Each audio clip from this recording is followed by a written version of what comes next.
Hello दोस्तों, स्वागत है आप सभी का रेलवे एग्ज़ाम की जीके की सीरीज़ के नेक्स्ट वीडियो में। इससे पहले भी हमने वीडियोस बनाए हैं, आप प्लेलिस्ट में जाके चेक कर सकते हैं। इस वीडियो में हम डिस्कस करेंगे PYQs plus expected question. Total 20 question के सेट को हम डिस्कस करेंगे और विद एक्सप्लेनेशन डिस्कस करने के कारण ये 60 to 70 क्वेश्चन हो जाएंगे। तो चलिए वीडियो को स्टार्ट करते हैं। पहला क्वेश्चन आपकी स्क्रीन पे ये रहा। सिंधु घाटी सभ्यता की सबसे महत्वपूर्ण विशेषता क्या थी? वीडियो को पॉज करके आपको आंसर कमेंट बॉक्स में बताने हैं। इसका आंसर हो जाएगा ऑप्शन नंबर सी, ईंट के बने भवन। इससे रिलेटेड क्या फैक्ट्स हैं इसमें आपको ये याद रखना है, इस समय की ईंटें एक निश्चित अनुपात 4:2:1 में थी। नेक्स्ट क्वेश्चन, निम्नलिखित में से कौन सी मगध साम्राज्य की राजधानी थी? इसका आंसर हो जाएगा option number B, Rajgir. Magadh प्राचीन भारत के 16 महाजनपदों में से एक था। कमेंट बॉक्स में 16 महाजनपदों के नाम लिखिए। यह बौद्ध काल में उत्तर भारत का सबसे शक्तिशाली जनपद था। इसकी राजधानी राजगीर या गिरिव्रज थी। कालांतर में मगध की राजधानी पाटलिपुत्र स्थानांतरित हुई। हालांकि शिशुनाग के शासनकाल में राजगीर के अतिरिक्त वैशाली नगर को भी दूसरी राजधानी बनाया गया था, जो बाद में उसकी प्रधान राजधानी बन गई थी। तो ये पूरे फैक्ट्स आपको याद रखने हैं। नेक्स्ट क्वेश्चन, वैशाली में द्वितीय बौद्ध संगति डैश द्वारा संचालित की गई थी। इससे रिलेटेड आपको एक टेबल मिलेगा, उसको आपको पूरा याद करना है। इसका आंसर हो जाएगा ऑप्शन नंबर बी, कालाशोक। बौद्ध धर्म में 4 संगीतियाँ हुई थी, तो उससे रिलेटेड अध्यक्ष, समकालीन शासक और स्थान ये पूछे जाते हैं हमेशा। तो इससे रिलेटेड आपको ट्रिक मैं यहाँ पे बताऊँगा, जिससे आपको ये सब याद हो जाएगा। तो पहले आप स्थान वाले कॉलम पे फोकस कीजिएगा, फिर अध्यक्ष वाले, फिर समकालीन शासक। तो पहली संगीति के लिए ट्रिक क्या है? राजा, महाराजा, फिर आजा। वैश्य सबका काल है। पटाओ मत आशिक। कुंवर मित्र कंगाल है। इससे आप याद रख सकते हैं, ये आपको लुसेंट की बुक में मिल जाएगा। ये आप इससे क्या करना, पूरे अध्यक्ष, प्रथम बौद्ध संगति, द्वितीय, ये सब पूरे आपको याद रखने हैं। फिर से मैं एक बार ट्रिक, आप वीडियो को रिपीट करके देख सकते हैं। नेक्स्ट क्वेश्चन देखते हैं। विजयनगर साम्राज्य के पहले राजा कौन थे? इसका आंसर हो जाएगा ऑप्शन नंबर सी, हरिहर प्रथम। विजयनगर साम्राज्य दक्षिण भारत का एक मध्यकालीन साम्राज्य था, जिसकी स्थापना हरिहर प्रथम और बुक्का राय प्रथम दोनों ने की थी। लेकिन प्रथम राजा कौन था इसका? हरिहर प्रथम। विजयनगर की राजधानी हम्पी के अवशेष आज भी कर्नाटक में स्थित है और इसको यूनेस्को द्वारा घोषित एक विश्व विरासत स्थल ये है। नेक्स्ट क्वेश्चन, किस सम्राट ने अपनी राजधानी दिल्ली से दौलताबाद स्थानांतरित की? बहुत ज़्यादा इंपॉर्टेंट क्वेश्चन है, सारे एग्जाम में पूछा गया। इसका आंसर हो जाएगा ऑप्शन नंबर सी। जितने भी एग्ज़ाम होते हैं लगभग ये क्वेश्चन वहाँ पे पूछा गया, मोहम्मद बिन तुगलक। इससे रिलेटेड फैक्ट क्या याद रखने हैं? कई प्रशासनिक इन्होंने परिवर्तन किए, जिसमें क्या है, दोआब में कर वृद्धि, सांकेतिक मुद्रा का प्रचलन और दिल्ली से दौलताबाद राजधानी को शिफ्ट करना।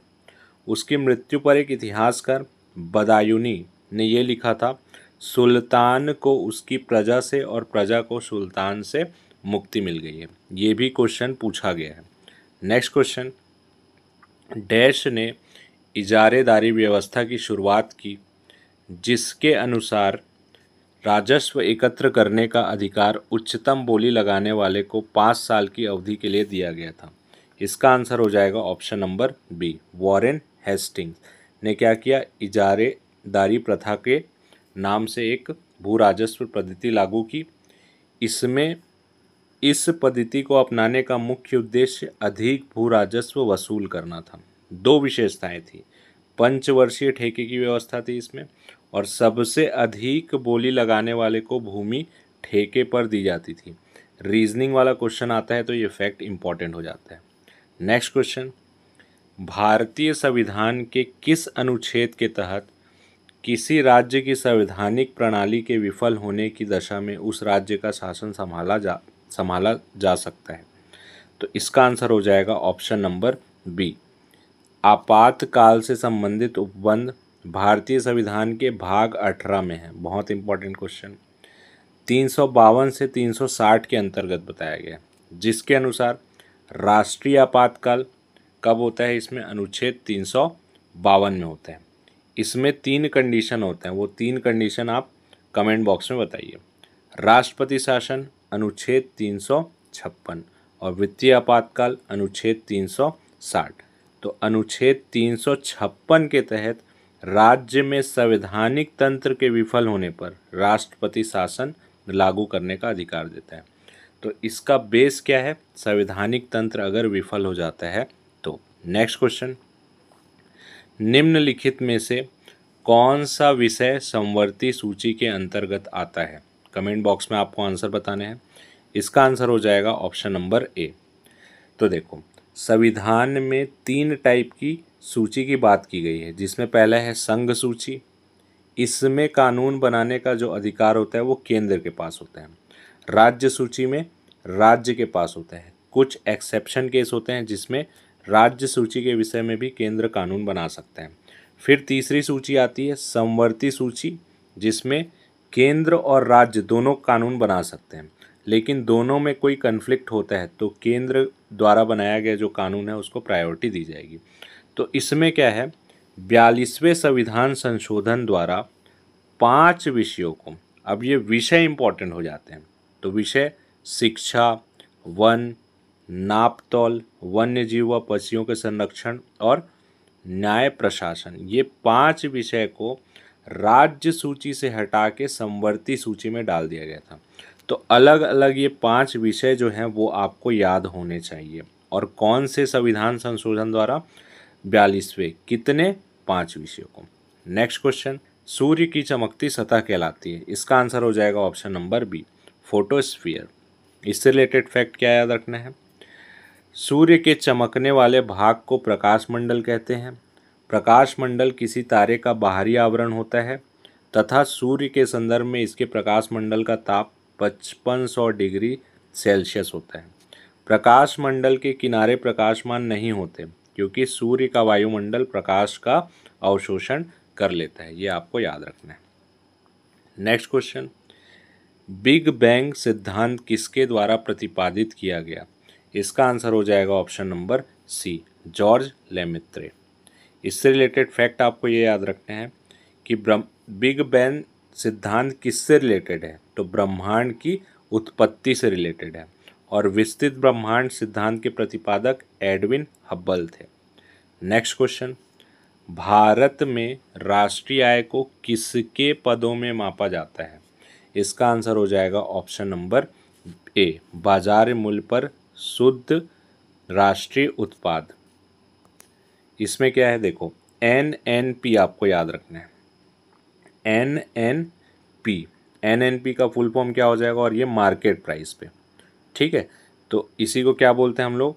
भारत में राष्ट्रीय आय को बाजार मूल्य पर शुद्ध राष्ट्रीय उत्पाद के पदों में मापा जाता है, ठीक है। नेक्स्ट क्वेश्चन, निम्न में से कौन सा रोजगार के तृतीयक क्षेत्र का उदाहरण है? तृतीयक क्षेत्र, तो आपको पता होगा कि अर्थव्यवस्था में 3 क्षेत्रक होते हैं, जिसको हम लोग प्राथमिक क्षेत्र, जिसको कृषि क्षेत्र भी बोल देते हैं, द्वितीयक क्षेत्र को औद्योगिक क्षेत्र बोल देते हैं और तृतीयक को सेवा क्षेत्र बोल देते हैं। तो इसमें देखिए ऑप्शन में सूती कपड़े का उत्पादन, कृषि, वानिकी या शिक्षण, तो ये शिक्षण जो है वो तृतीयक क्षेत्र में आएगा, ठीक। रोजगार का तृतीयक क्षेत्र सेवा क्षेत्र के अंतर्गत आता है, जिसमें अस्पताल, शिक्षण संस्थान आदि शामिल है। कृषि और वानिकी प्राथमिक क्षेत्र के अंतर्गत आते हैं। किसान, मत्स्य पालन, ये सब शामिल होते हैं। कपड़े का उत्पादन, जहाँ पे उत्पादन वाली बात आई, वो औद्योगिक क्षेत्र यानी द्वितीयक क्षेत्र से रिलेटेड रहता है। नेक्स्ट क्वेश्चन, 1913 में साहित्य के लिए नोबेल पुरस्कार प्राप्त करने वाले प्रथम भारतीय का नाम क्या था? बहुत इजी क्वेश्चन है और बहुत बार पूछा गया। इसका आंसर है option number D Rabindranath Tagore. लेकिन इससे रिलेटेड फैक्ट आपको याद रखना है। गुरुदेव के नाम से प्रसिद्ध रविंद्रनाथ टैगोर को उनकी पुस्तक गीतांजलि के लिए 1913 में किसका नोबेल पुरस्कार, साहित्य का नोबेल पुरस्कार प्राप्त हुआ था? और नोबेल पुरस्कार प्राप्त करने वाले वे पहले भारतीय थे। उनकी गीतांजलि और साधना महत्वपूर्ण कृतियां हैं। भारत के राष्ट्रीय गान जन मन गण, बांग्लादेश के राष्ट्रीय गान अमार सोनार बांग्ला की रचना इन्होंने की। 1915 में टैगोर को साहित्य में सेवाओं के लिए नाइटहुड की उपाधि मिली थी, जिसको इन्होंने 1919 में अमृतसर में जब नरसंहार का हुआ था तो उसके विरोध में इस उपाधि को क्या किया था, त्याग दिया था। नेक्स्ट क्वेश्चन, निम्नलिखित में से किस प्रधानमंत्री को भारत रत्न पुरस्कार दिया गया है? ठीक है, ऑप्शंस आपकी स्क्रीन पे हैं। इसका आंसर हो जाएगा option number B, Morarji Desai. ठीक, नेक्स्ट क्वेश्चन, निम्न में से किस भारतीय प्रौद्योगिकी संस्थान को सबसे पहले स्थापित किया गया था? इसका आंसर हो जाएगा option number A, IIT Kharagpur. तो आपको याद रखना है कि ये आईआईटी खड़गपुर पहला आईआईटी था। उसके बाद आईआईटी बम्बई 1958, कानपुर 1959 और दिल्ली 1961। ये कालक्रम आपको याद रखना है। नेक्स्ट, विश्व भारती की स्थापना किसके द्वारा की गई थी, जो बाद में एक केंद्रीय विश्वविद्यालय बना? आंसर आपको कमेंट बॉक्स में बताना है। तो इसका आंसर हो जाएगा ऑप्शन नंबर डी, विश्व भारती की स्थापना 1921 में रविंद्रनाथ टैगोर ने की थी, जो बाद में एक केंद्रीय विश्वविद्यालय बना। फिर भारत की स्वतंत्रता के तुरंत बाद इसे वर्ष 1951 में संसद के एक अधिनियम द्वारा केंद्रीय विश्वविद्यालय का दर्जा दिया गया। नेक्स्ट क्वेश्चन, डेनमार्क की संसद का क्या नाम है? इसका आंसर हो जाएगा ऑप्शन नंबर डी, फोल्केटिंग। तो और कुछ देश के संसद के नाम आपको याद रखने हैं, जैसे इंडिया, ब्रिटेन, कनाडा और दक्षिण अफ्रीका, इनका तो पार्लियामेंट है। नॉर्वे बहुत बार क्वेश्चन में पूछा गया है, स्टार्टिंग गेट। ऑस्ट्रेलिया संघीय संसद, और जापान का आपको याद रखना है national diet. Next question, Chernobyl परमाणु आपदा किस वर्ष में शुरू हुई थी? इसका आंसर हो जाएगा ऑप्शन नंबर ए, ये 1986 का हुआ था। नेक्स्ट क्वेश्चन,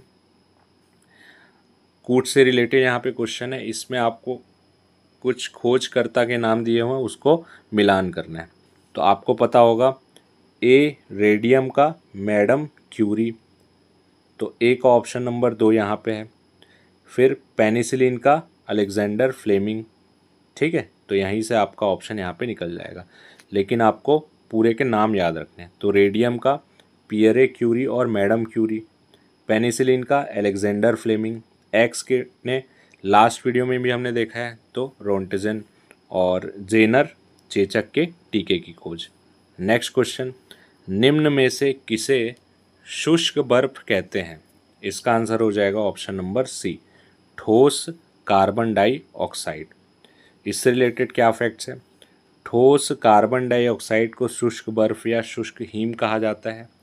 क्यों? यह गर्म करने पर सीधे ही गैस में परिवर्तित हो जाती है और इसका उपयोग आइसक्रीम के निर्माण और शीतलक के रूप में किया जाता है। तो ये थे आज के टॉप 20 क्वेश्चन, जिससे रिलेटेड फैक्ट्स भी हमने देखे। तो ये 20 क्वेश्चन आपके 50 to 60 क्वेश्चन में चेंज हो जाते हैं। तो ये वीडियो आपको अच्छा लग रहा हो तो वीडियो को लाइक और चैनल को सब्सक्राइब करना ना भूलें। धन्यवाद।